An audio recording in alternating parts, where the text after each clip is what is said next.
Merienda, kakaibang pares na lalagyan ng chicharon ang natikman natin dito sa may kale.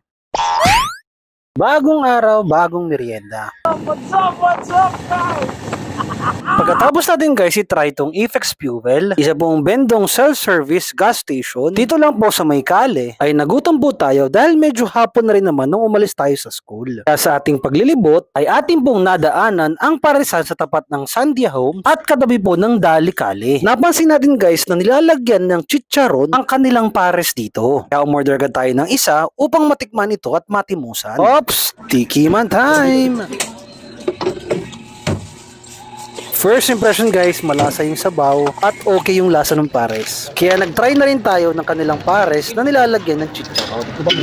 Malate. Crunchy yung chicharon na. Magkano chicharon? 7 lang ba? Hindi ko akalain guys na masarap pala ang pares kapag nilalagyan ng chicharon. Nagdadagdag ng kakaibang flavor at panlasa ang crispiness nito sa mismong pares. Kaya guys, asmir muna tayo ha.